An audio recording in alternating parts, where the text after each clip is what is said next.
Hello, everybody. I would like to welcome all of you to the first in 3 talks in the Practicum Speaker Series this spring semester at the University of Colorado in Boulder. My name is Martha Russo, and I have the honor of orchestrating the Speaker Series, which is made possible by a gracious donation from a former CU Fine Arts alum and support from the Art and Art History Department. And tonight's broadcast is technically made possible by the hard work and smarts of Kirsten Stoltz, who's the coordinator for the CU Visiting Artist Program, Artist and Scholar Program, and Ben Herstrom, who is our video technician from the CU Visual Resource Center. So many thanks to everyone who has made it possible to bring this generous opportunity to all of us now in our 5th season of the series. Throughout the semester, our invited speakers discuss the trajectory and evolution of their art practices and give insights into how to consider forging your own path to a sustainable, fulfilling career and life in the arts. Tonight's guest is the absolutely extraordinary Yeon Woo. I've had the good fortune of learning about Chu's work through her participation in the CU-based art collective, the Artnauts, of which I'm also a member. Her work has always impressed me with its layered meanings and concepts and her incredibly deft handling of materials. This is also a bit of a homecoming for Chu because she was an associate professor in painting and drawing at CU Boulder here for 8 years, from 2007 to 2015, before accepting a position as associate professor of painting and drawing at the University of South Florida in Tampa. So first, just a little bit more about Chu's background, and then we'll launch right into the talk. Chu was born in Daegu, South Korea. She received her MFA, her first MFA, I should say, from Han-Ik University in Seoul in South Korea, and then came to the States and got another MFA in drawing and painting at Penn State University. Chu uses her cultural experience of being an immigrant to explore fluidity of identity, sense of place and placelessness, boundary, and multicultural diaspora through her art. She works in a multitude of mediums, including collage, painting, photography, printmaking. She's exhibited widely, including at the AIR Gallery in Brooklyn, the Immigrant Artist Biennial in New York City, Tampa Bay Museum, and the Singyong Museum of Art in Korea. She's done numerous residencies in the US, Korea, and China, and she's been the recipient of many prestigious awards, including the AHL Contemporary Art Award in New York and the Korean National Art Festival Award in the National Museum of Contemporary Art in Korea. And she's currently represented by the AIR Gallery in Brooklyn. So here's how tonight will work. While Chu is giving her presentation, please feel free to write questions in the chat box on the right, and we will have time to talk to Chu at the end to get some further insight and musings about living the life of a creative. So without any further ado, Chu, we're delighted to have you and eager to hear what you have to say. Thank you very much. Thank you, Martha, and thank you everyone for joining me this evening. I'm so grateful that I have been given this opportunity to share a bit of myself and my practice with you guys. And again, as Martha mentioned, this is a homecoming event for me. So thank you so much for this invitation. And I met students in Martha's class this afternoon. It was very special to me because it reminds me of my time of teaching at CU back to 6 years ago. So thank you all the students for big welcoming and all the inspirational conversation that we had this afternoon. So before I talk about my work, I would give you a bit of my background. So for this talk today, I Googled word propaganda poster in Korean, and it shows all the posters in different eras. So I will tell you why I show this. I was born and educated in Korea, and then I moved to the US in early 2000. So my childhood in the 80s in South Korea was under military dictatorship, in which lethal spyware with North Korea had actively engaged. So looking back, all the kids thoroughly received anti-communist education in the name of national security and solidarity. And I remember that in my art class, we were never allowed to draw red star with red because it symbolized communism and North Korea. And there were propaganda poster competition every year in elementary school, and I participated and I got award every time. And that my art teachers and parents told me that, oh, Ju, you could be a great artist. And that encouragement made me dream of becoming an artist, which started from totally wrong idea of what an artist does and means. And but I had that dreams. I wanted to be an artist, so I wanted to go to art college. So I took drawing and painting college entrance exams. In Korea, high school kids who wish to apply for art college should go through repetitive and rigorous drawing and painting training for 2 or 3 years. And this image is one of the college exam days. And as you can see, it's quite competitive and stressful. And the university admits 18 to 20 students only among these applicants. This art education didn't require me to be creative, innovative, or experiment. Instead, it requires me to be keen to observe and to be as accurate as possible for realistic rendering. And there are pros and cons for this art education in Korea. I don't know whether nowadays in Korea, university might change the entrance exam, but I believe that it still has the several colleges still have this entrance exams to select their students. So it's very rigorous training, but I actually enjoyed it a lot because there were very obvious goals to achieve and tasks for every day. And these labor intensive and repetitive practices made me to be diligent and to prepare myself to get an opportunity to explore art further. And this is a New York Times article about Squid Game. I think many of you know about Squid Game, a South Korean survival drama. And these articles, I highly recommend it you read this article because the articles talks about Squid Game and introduce Korean culture and history of Korea. South Korea is now diverse, but still culture has emphasized very strong collectivism. So there are exact rules, identical manners, and code of conduct to follow under the intense feeling of racial nationalism. Over the past 70 years of Korean War, South Koreans were educated to perceive themselves as agents for national solidarity. So the collective identity has become characteristics of South Korean society at the expense of individual identity.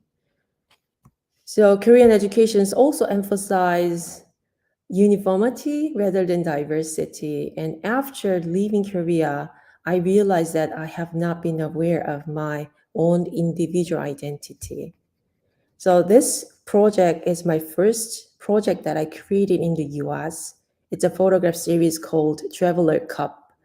And I explore my identity and displacement through this work. The works comes from a humor. I didn't have any memories, stories, or history that connected to the landscape where I was in the US. So I wanted to be part of the places and wanted to feel a sense of belonging, but I couldn't. So what I did was I collected new surroundings, arranging them per place within the actual glass of water to drink places visually and conceptually.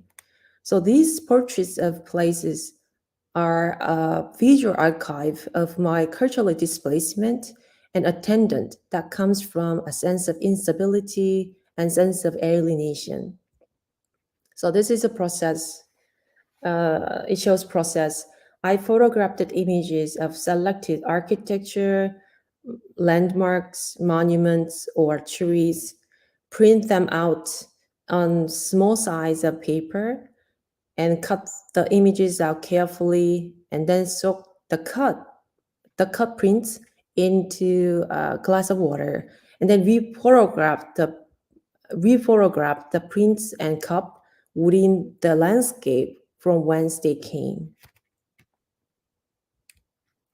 This works I made this work when I was in artist residency program in Budapest in Hungary. This series incorporates the act of collecting, which is a way to document and archive my history of places. And I believe that act of collecting is more creative process than of artistic action rather than simply documenting and preserving objects. That's another work. Another work that I did. I did in I think it's in front of City Hall in Budapest. And then I made this cup in Korea. Then I felt something not right. I didn't know what was right, what was wrong, and many years passed. Then I figured it out.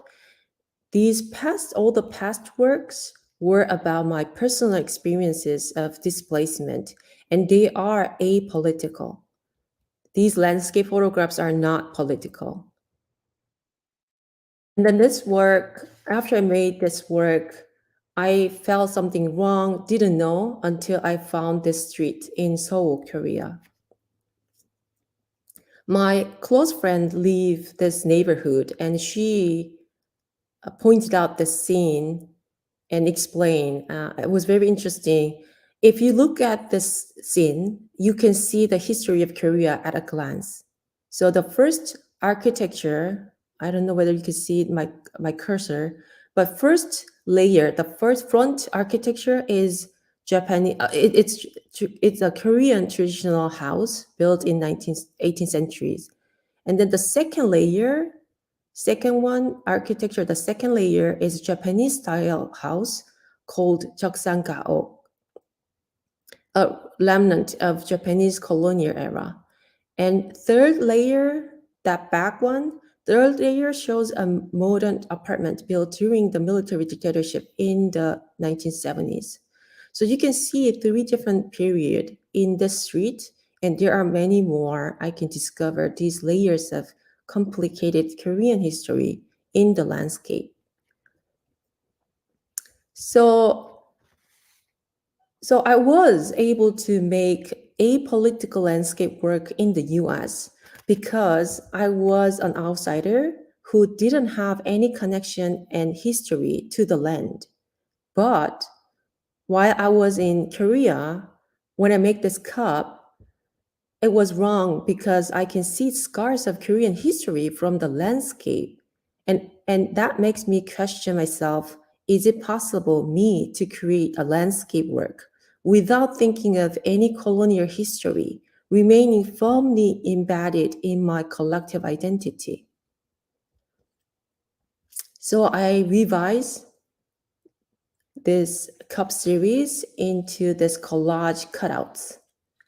I wanted to keep the same ideas, so displacement and act of collecting from the landscape. So I kept the same idea, but I realized that idea in a different format, which is cutouts. I cut out various shapes, decorative patterns, and protest signs, text, and arranging them. The cutouts reflect where I live in both US and Korea. during the pandemic crisis. So I combined Korean indigenous visual patterns from the places that I visited. And also I combined signs and texts I found from protests denouncing racism against Asian American and immigrant during the pandemic. The interwoven abstract and decorative forms with typography visualized my narratives that are not comfortable topic, yet visually pleasing and familiar. And I made a lot of ink drawings that explore lines, washes, mark making. So I use those drawings as a reference for this cutout. So some of the mark making lines you can find from this cutout. The next project is a Gyopo portrait series, a collection of Korean immigrant portraits. These paperworks look empty, just a piece of paper from far, but when you get closer, you can see the immigrant portraits.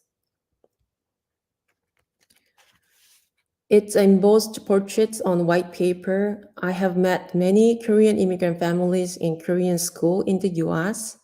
Every Saturday, Korean immigrants get together to teach Korean languages and culture for their kids. And my kids also attended one. And I volunteered to teach Korean as well. So I've been collecting images of Korean immigrants called Gyopo in the school. So that's one of Korean teachers in Korean school in Tampa. Korean immigrants in Korean is Gyopo. Gyopo is a Korean word that means immigrants from Korea and their descendants who lives overseas. Among other terms, Gyopo has a connotation that the link between them and their home country has been lost or weakened. About 80% of Gyopo lives in China, Japan, and the US.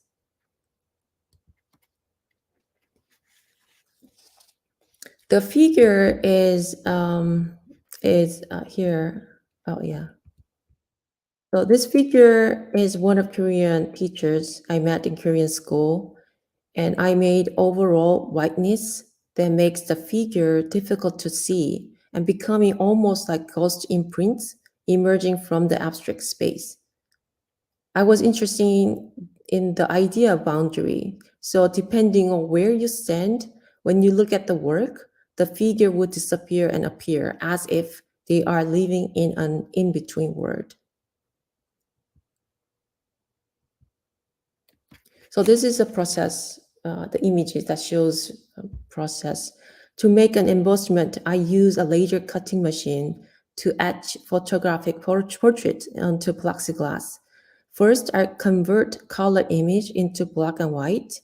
Then the CNC laser engraving program, the software, recognize the black on image concave, which means dip is cut.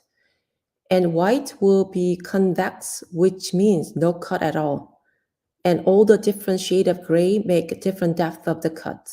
So when I press the paper, the black area will be highest relief. So this slide shows the first trial, but process is not easy. I try to find other way to do it, but that's a process. And any details, I use engraving tool to get more detailed texture for hair, make a little more deep cut for nose or cheeks.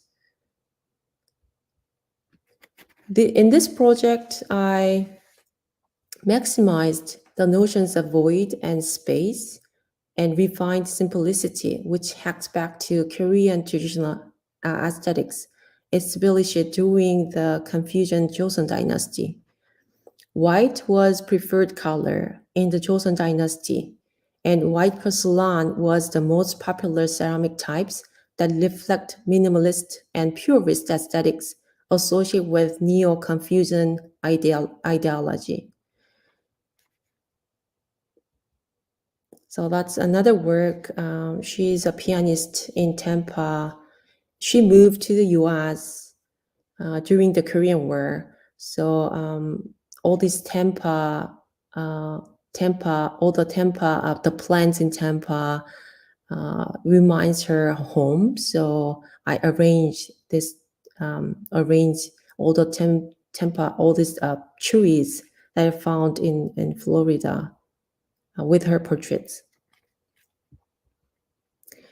Next one, along with this this embossed work, I also created 13 photographs that shows binders of other Korean immigrant families. So that's installation view. These photographs are the binders that many Gyopo families use to store documents for visas and green card applications, each folder representing one family. So I met 13 families to document these 13 binders. Each folder varies in bulk depending on the complexity of the family's specific situation.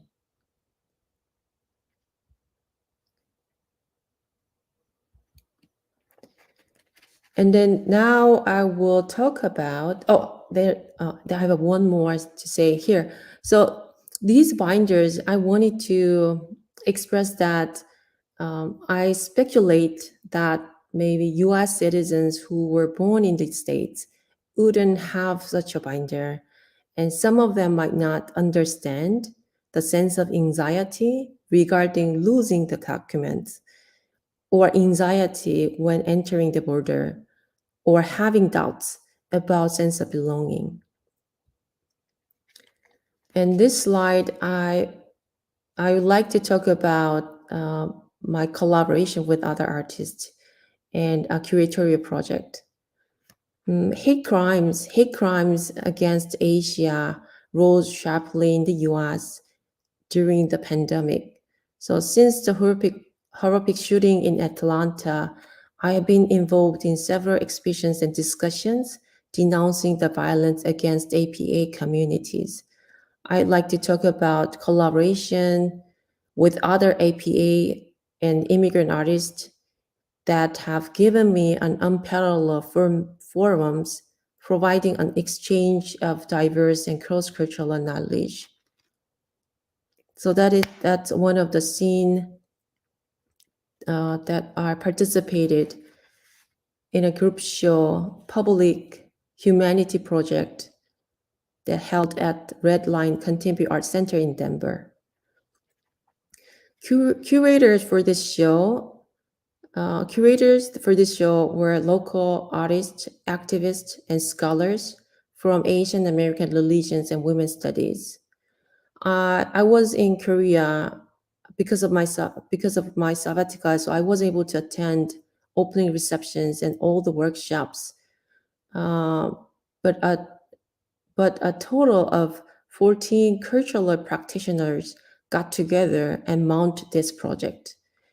And this project dealt with the struggles of Asian Americans to survive in the face of anti-Asian sentiment.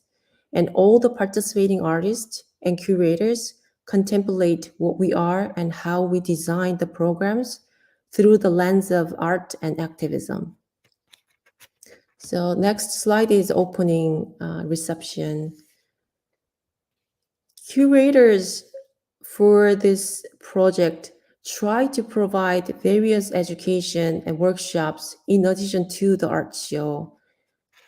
There are workshops, film screening, and dance performance, public education, and all the public programs were designed to build the APA community members' individual strength and share the resources for the local APA leaders. So there are food trucks served by Asian descent. All the participating artists agree that if the work is sold during the show, artists donate a certain portion to the local community. So I think it's a really good example that this project aims more inclusive, participatory, and comprehensive to pursue something more than just Asian American solidarity. Many diasporic artists who believes in the transformative power of art found ways of directly supporting people of Asian descent through organizing such art events and programs. So working with these artists has been an incredible experience for me. And Art Nuts, it's artists collectives. Um, many of you guys know about this art nuts artist collectives because CU board of professors founded this collective. I've been a member of this art nuts since 2008, and art nuts use the art as a tool to stimulate conversations on social justice and foster exchange across regional, cultural, and linguistic borders. And Marta, also a member of Art Nuts. And in 2018, I curated a group show with 44 Art Nuts artists, including a special guest artist, Min Young-soon, at the DMZ Museum located in the Civilian Passage restriction area in South Korea. The militarized zone, DMZ, is a buffer zone about 155 miles long and 2.4 miles wide between North and South Korea. While military activities are prevalent in the DMZ, this place defined a tragedy by 70 years of military confrontation and retains highest landmine concentration. So, to the people of the two Korean nations, the DMZ simultaneously symbolized ongoing political and ideological conflict, as well as the promise of a peace. So the image on the left is the map that shows DMZ Museum. You can see the DMZ Museum, how close the DMZ Museum is to that border of North and South Korea. This is an opportunity to ArtNet artists to contemplate border issues, such as how do we as artists approach and interpret the complicated and contradictory nature of the DMZ without overlooking the regional political reality? And how does the artistic examinations of liminal space of the DMZ echo other inspections of the between in our lives? So those are some of the participating artists' works. My curation for this show first started from a series of events that happened in Korea. As a topic for the exhibition, I wanted to focus on Seoul ferry sinking accident, that killed 250 high school kids on their field trip. But then I realized that how our lives overlapped and are connected by sequence of cause and effect. The Seoul ferry disaster led to candlelight protests that were joined by about a third of the country's population. Then these led to the impeachment of President Park and to the referendum that elect a new President Moon. President Park is a daughter of South Korean dictator. Her successor, President Moon, is a son of refugee from North Korea. So I reflect on the long-standing impact of the Korean War today, even 70 years later, revealed by these personal histories of these two leaders. So I see the history of conjality. So these are images, 7 artists, including special guest Min, came to Korea to install the work. So when the artist passed through the checkpoint at the civilian passage restriction line, they clearly experienced the contradicting place of the Z, where militarized tensions and ordinary peaceful life coexist.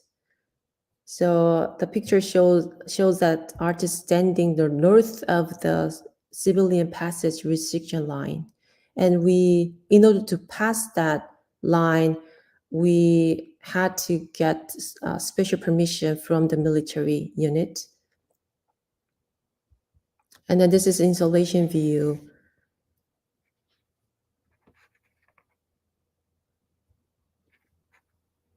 Another one. Here, that picture top on the right one, you see the North Korean land. So from the DMZ Museum, when you look at outside from the DMZ Museum, you see the North Korean land. And then the bottom picture on the right is a special guest Min Young-sun and her works, her installation piece. Another exhibition that I co-curated with Hae-won Lee, who is a Korean art historian, was a group show with 9 Asian American artists. My ongoing inquiry in research is how can Asian artists sustain and renew their cultural traditions in their art practices? So this cross-cultural collaboration helped me a lot to seek answers collectively. Haewon and I have limited our study to artists who were born in 3 main nations in East Asia, which are China, Japan, and Korea, and artists who created works mirrored Asian traditions in either their concepts, media, or format. So as our research and studio visits with artists continued, we found that the works of the artists powerfully, implicitly resonated with collective identity and strong traditional idioms and their cultural heritages. So these are studio visits. I was curious how these artists respond the diverse ways in which East Asian artists suggest, resurrect, and transform the traditional practices, medias, and subject matters. So the artists have powerful tools not only to reconfigure stereotypes of Asian art, but to embrace non-Asian traditional art to expand their Asian identities and Asianness. So I wanted to introduce some of the artists here. So the first artist is Sing Song, Chinese artist who work in New York. She uses traditional Chinese paper cutout skills called junji that she learned from farmers. That's junji. And it was very interesting that she learned all this. She gained art education from the institutions, the top university in Beijing, but she also learned these traditional techniques from the farmers. So she stayed in countryside for a month, more than 1 month, to learn this technique from farmers. Farmers after harvest, there are nothing to do. So farmers in the winter time, they create this craft, this work, these cutouts to prepare their New Year festival, Spring Festival.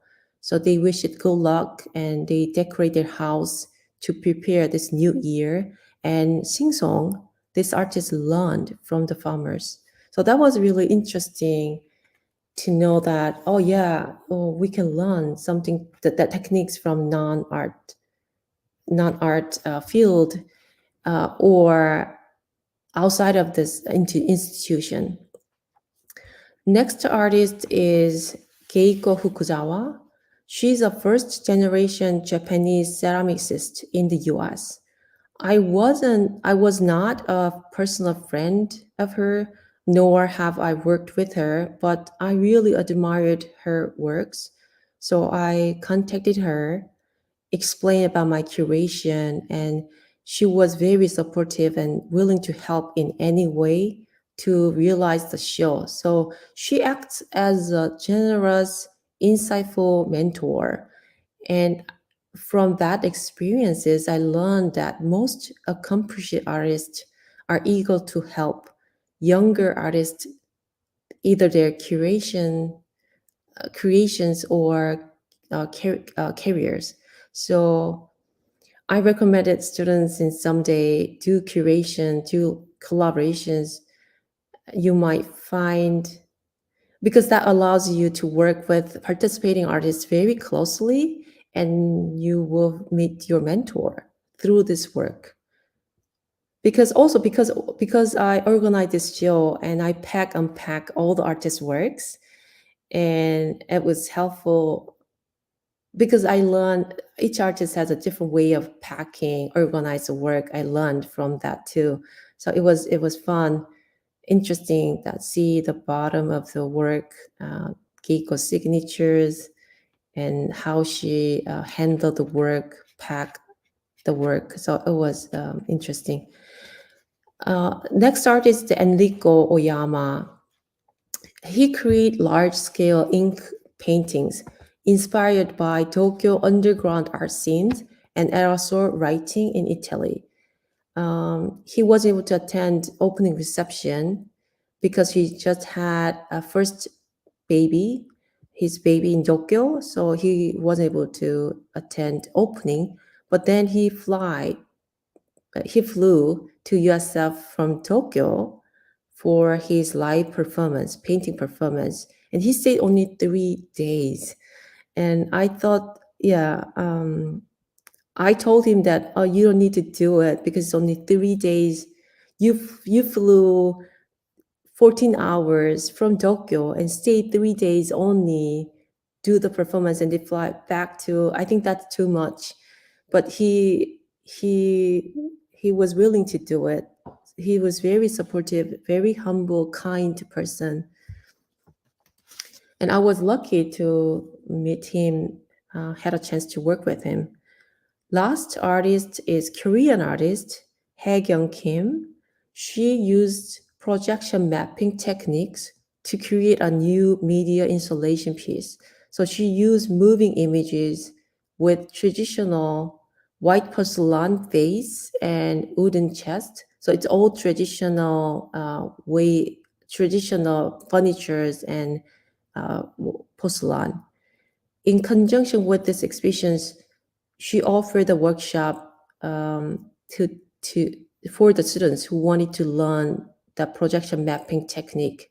So these workshops can be a platform where participating artists can exchange their knowledge and also to share their secret recipe and share with young artist students. So I think this is the last artist, and I think that's it. I think this is the last slide. Great. Wow. Oh, Chu, that was fantastic. Thank you so much. That was incredibly insightful, and gosh, it shows the breadth and depth so much of your practice in so many different areas. Thank you so much. That really was Yeah, I try to absolutely. shorten the content so I can finish my talk within 45 minutes. Yeah, that's brilliant. No, this gives us time to chat and just delve in a little bit more. Let's just talk about your work first, and then I'm going to ask you a few questions about how you've gone about developing your practice and becoming connected to AIR. And also, I didn't know about your curation, which seemed really, really interesting. So one of my first questions is, what is the art scene like now in South Korea? Like, do you ever have a longing to go back, or do you Oh, feel? I had a representative galleries in Seoul, Korea. Trunk Gallery was my representative galleries and had a show regularly. but it is not easy to build a network there because I left when I was a student. Uh-huh. So I had no professional career built in Seoul, Korea. I Yeah. was only a student. So it was hard to navigate art scenes and because there's no strong connections. But a lot of artist friends, Korean artist friends in New York, working in New York, they helped me a lot to reconnect to the art scene in Korea. So because during the summertime we usually travel, stayed, had a short-term residency. So I think that the art scene in China is really huge, big compared to Japan and Korea. So a lot of galleries, like folding galleries, before they open their gallery in China, they have a gallery in Korea first, and Mm-hmm. Korea are seen as a bridge to go Hong Kong or China art scene. So yeah, and I had this representative gallery for 4 years, and then I I stopped doing it, and then I moved to this. I wanted to work with non-profit galleries, which is ARR Gallery in New York. Yeah. Great. And I know you talked a little bit about this during our time together with the students today in class, but what was that transition like going from your very it seems very rigorous technical education in Korea to going to Penn State to get your MFA? Like how was that when It that was it was tough. It was tough because the art education I received is it's really focused on great builder, painter, drawer, or maker. And then when I moved to the US, education's here, it's really focused on creative thinker. It's not about building like build the craftsmanship is important, but how you visualize your idea in an innovative way, that's way more important. So that was really tough transition for me, and I still struggle that I because that if my artwork has 100% accuracy, that's so easy way to deliver my message, my story, if I pursue accuracy. But I need ambiguity that create interesting moment, not confusion but ambiguity. And it's hard for me to insert the ambiguity within accuracy in my art making. wow, that's so I'm still interesting. struggling. Oh, I don't know. It seems, from the embossed prints, I'm so in love with those. I mean, I've seen a couple in person via your Art Knots work, but Oh just yeah, yes, but yes. the big ones, your installation images, it's just so lovely because it is so spare and so sparse. And then the embossed images reveal themselves, of course, as you get closer. But I've just been always so impressed with your precision, and really I understand that ambiguity because I especially feel those in those embossed prints because there's so many ways that you have to adjust your vision in order to see things and how they unfold by looking really carefully. Those I think are just so lovely and smart. So, and I know you say you struggle, but you make it look quite easy.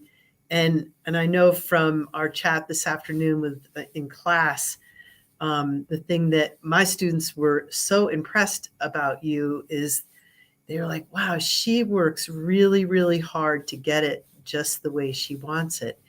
And it's just interesting because seeing that first image early in your slideshow about Mm. taking the exam, mean, that gave everybody in class extreme anxiety just looking at that. And but again, you've gone through a very rigorous training. But I just think it's interesting to think what it would be like in an MFA program at Penn State or any of the other programs in the country. But I'm sure it was a major adjustment, huh? It is. And we think a lot, and we have all these multiple complicated layers of thoughts in our mind. And but when I visualize my thoughts, I try to keep it simple. Yeah, Try yeah, to try to make it minimalistic as much as possible, so I can express whatever I want with less talk, less color, less images.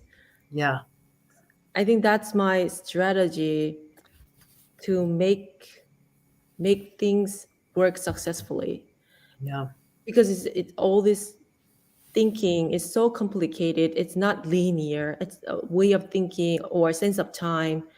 It's not linear. It's right. very poetic and very multiple layers and interwoven. All the ideas are all interwoven. So to I think to keep it simple is it's best way for me Hmm. to, yeah, to That's make it more successful work. it. Kind of, I think about rhizome theory and sort of the way ideas burgeon and proliferate. But then I like that notion that you're saying you need to distill it down and make it as simple as possible, but it's still very, very complex, which, I mean, I just admire that in your work so much. So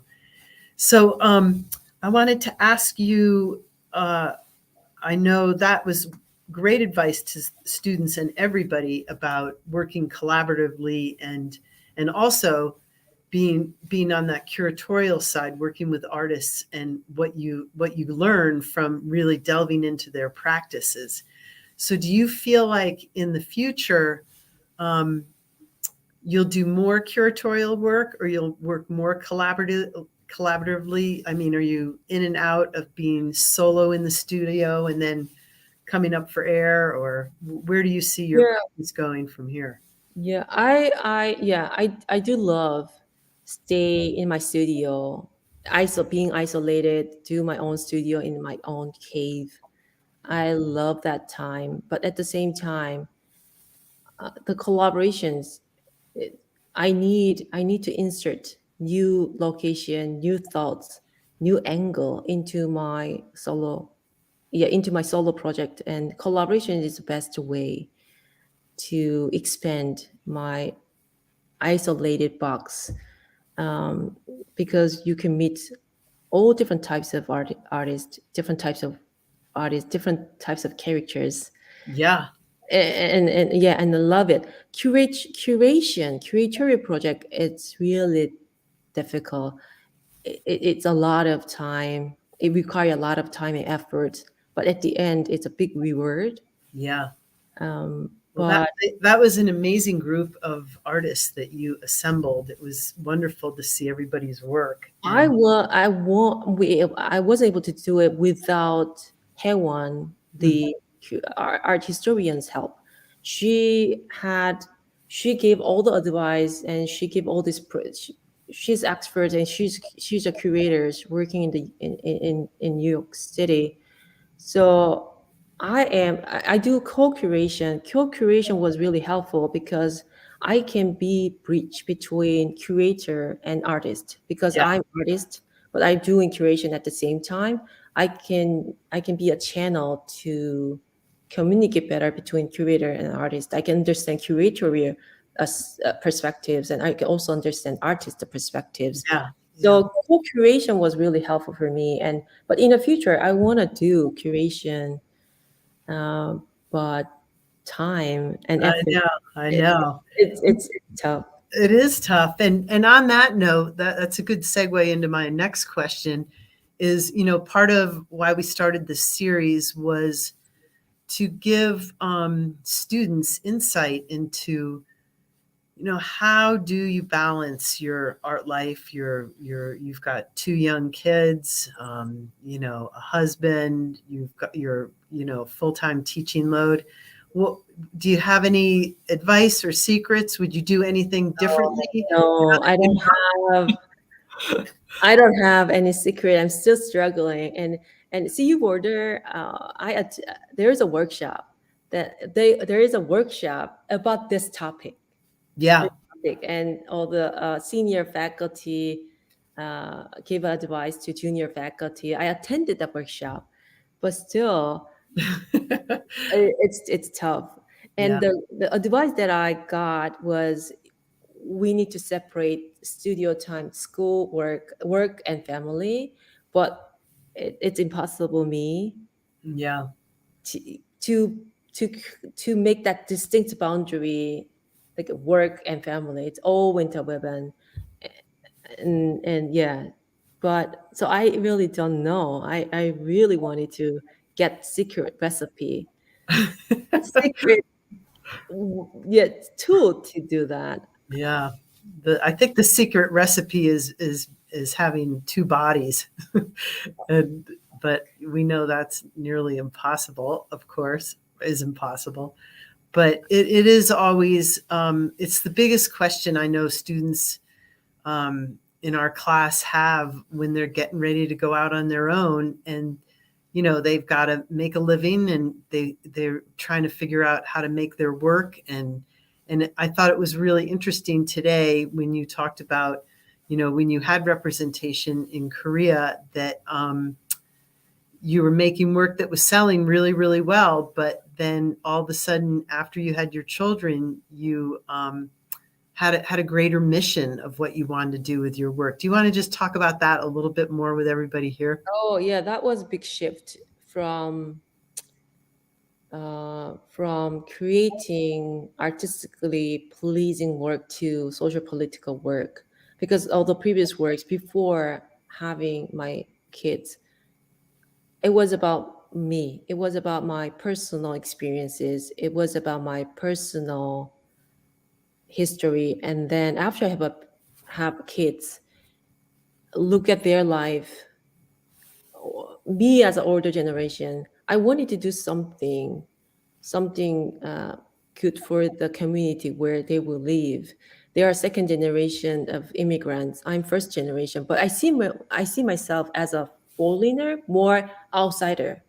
So I didn't have the internal motivation to contribute to the community where I live because I see myself as an outsider. Hmm, interesting. Then, but my kids are a totally different situation. They are born in here. They are American, and I wanted to do something. I wanted to contribute something as an artist. That's why I realized that my personal stuff can be political. So I use my personal experiences to make political, social commentaries to change some the issues that are not right. Yeah. So yeah, that's a big jump, a big awake. Yeah, big. Yeah, it was a big jump that I never really think about Yeah. outside of me. Right. Right. And what's your sense now, Chu, about um, what is going on? We're hopefully COVID is tailing off. We don't know if another variant will crop up and there'll be another wave. But what's your sense in terms of how Asian Americans, do you feel like tensions are easing, or do you have a sense with your friends and in your communities that are people still at risk? Um, in Korea, we still maintained very strict social distancing Yeah. policy. Yeah. So after 10 o'clock, no restaurant. All the restaurants are public. All the public venues are shut down. Um, but I think that policy will be changed because the Omicron, it's much lighter than it's less serious than Delta. So it will get better. And then in Korea, we will have a big change because we will have present election coming up in March. So political landscape might be changed at that time. So I hope that we can go back to new, not normal, but new normal, but Yeah, without mask. exactly. Well, we'll hope. And so we've just got a couple more minutes, and I just wanted to end with if you could give any of our undergrads and grads any kernel of advice about as they head out into the world and leave the CU nest, what would you tell them? Simple. Be a nice person. Be a good, just human being. Because sometimes that opportunity, you get the opportunity because of your personality. Having strong portfolio is really important. Artworks, strong, compelling artwork, yes, it will guarantee you to become great artist, but respectful artists are different. So I think being humble, being generous, being nice to others will make another level of artist. Yeah. And yeah, I think that's very simple. Very simple, but hard Yeah. to to be. But it's a simple advice from me. And then I read a comments. There's a one question Uh-huh. for Mary. Can you talk about your use of red and how Uh-huh. that tied into your not being able to create something red in school? Yeah. I this is my first time. This is my first time to use red. This red and this series called the title of the series is "Do Not Draw Red Star." So I'm breaking a rule. Uh, I'm breaking a rule, and the red. At the every elementary school at the end of semester, when I look at my 12 set of crayon, red was always new because I never used red. wow. I was maybe too good student to follow the rule, and I want to break the rule. And so when I choose the color for this cutouts, I choose red, fluorescent red. So it's really strong red, vivid red. It hurts eyes, but I wanted to do that. Oh, they're beautiful. They're really those pieces are so mesmerizing because you can sort of flow in and out of them and how you experience them, and the more you look, obviously the more you get. They're just Yeah, stunning it's to just crazy. In all the paper cut, you just do yeah. all paper cut because I don't have a studio in Korea, so I have a very limited space, and I have to think about because artists, we are smart to work around limitation, work around obstacle. Yeah. I made a joke to my husband engineer who is engineer because engineer my husband really wanted to overcome limitation, but no, I'm not overcome the limitation. I work around the limitation. So the paper cut out this technique, it's good best way I can create a work with really tiny space in Korea. So with the red. So Yeah. I and also I this is my first time to live in Korea this long after I left. So I'm coming back to Korea 20 years after 20 years. So I see red in different way, in a different feeling. So that's why I decided to use red color and red star, all the cutout red stars, and create this piece, that the piece in the back. Oh, that's great. That's great. How wonderful. Well, listen, Jude, thank you so much. This was just a wonderful evening, seeing into your practice, and you just have such a natural and free and open way of expressing yourself, and just how generous you are. It's so obvious. So thank you so much. Yeah, And Thank you. Chu's visit continues with us tomorrow. She'll be doing one-on-one critiques with students tomorrow and on Thursday. And I hope to see everybody come back next Tuesday for our second guest, Derek Velasquez, who is a multidisciplinary artist, curator, gallerist who lives in Denver. So he will continue the series next week. So thank you so much again, Chu, and we will look forward to continuing our conversation. And Thank thanks you so much. Yeah, absolutely. Thanks everybody who joined us, and enjoy. Bye now.